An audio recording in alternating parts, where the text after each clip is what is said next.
Ohio State gets its second top 5 matchup win of the year, beating Indiana 38-15. Will Howard, 22 of 26 for 201 yards and 2 tugs, plus an interception that really wasn't even his fault, plus a 1-yard touchdown, which Ryan Day said was an exclamation point on the game, as we typically do. Stephen Means, Andrew Gillis, Stefan Krajisnik. We grade Will Howard. Andrew, what's your grade for this game?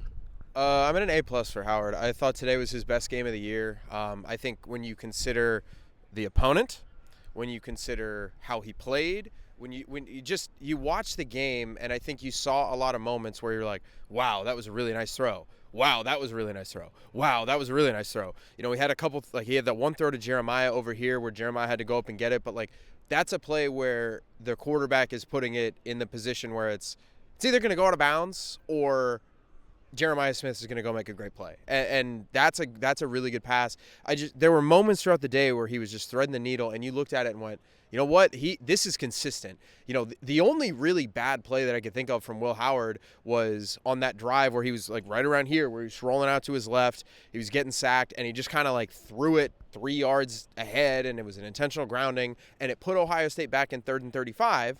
And then he immediately made up for it when they got 25 yards on the next play. They got it on 4th and 10. I think it was 4th and 11, 4th and 10, something like that. On the next play, they get the first down. They make up for it. I don't believe they scored on that drive, but that was really the only thing that I'm thinking of right now where you're like, wow, that can't happen. That's not a good play from Will Howard. Considering the opponent, Indiana, I mean, for all the consternation about them, they're a playoff team. And you just played like that against a playoff team. And we can say, oh, well, Indiana's not that. Well, they are. They're in the top 12. We have to give him credit for that. This is a top 5 win for Will Howard at home. You know, I think you could point to some other games and say, oh, well, you know, he played really well, but it was Northwestern. Well, he played really well, but it was Purdue. But he played really well, but it was Marshall. Well, today it doesn't really matter for that. He was awesome. He was very good. The opponent was important. I just thought Will Howard was awesome. Today, the highest grade I've given him all year, because I thought today was absolutely his best game of the season. A+ from Mr. Gillis. Stefan, are you going to join him? Yeah, I'm joining him. I think it's an A+, and I won't echo too much of what he said. I thought one thing very specifically that we saw him do really well is just kind of drop the ball in over the linebackers a few times. That was something we haven't seen a ton from him this year. The situations kind of haven't really presented themselves, but we saw that throw that he had the G-Scott at Wrigley, and then these few throws that he was getting over these linebackers was really just pinpoint, and like Andrew said, a spot where only his receivers can get it.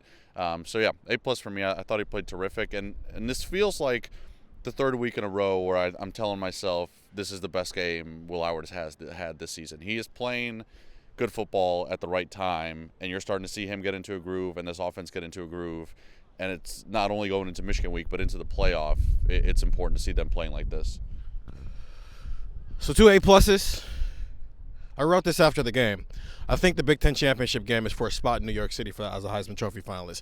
His stats are on par with every quarterback who has better Heisman odds than him coming into Saturday. It's on par or better than every single one of those quarterbacks. In fact, one of those quarterbacks, Jackson Dart, just lost to an unranked opponent.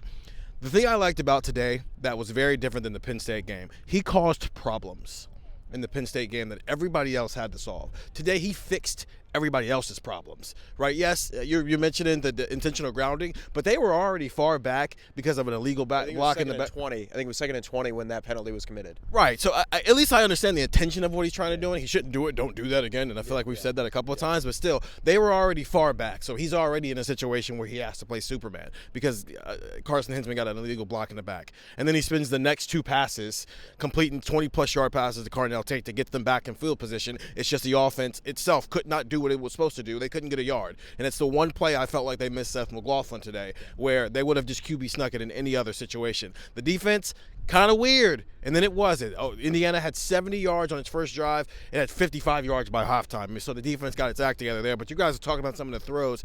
Any possible problem that Ohio State has had, and you date that back to you lost Josh Simmons.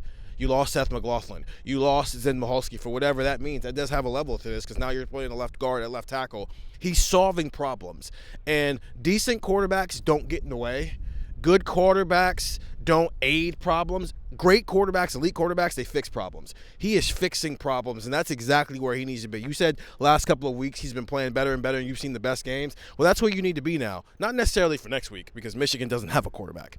But against Oregon in college football playoff games, he is now going to get on the stages with a lot of these quarterbacks who have better Heisman odds than him. And I'm reached the point here where Dylan Gabriel and Will Howard in Indianapolis are playing for a spot in New York City, which is essentially me taking the long way to saying I agree with you two.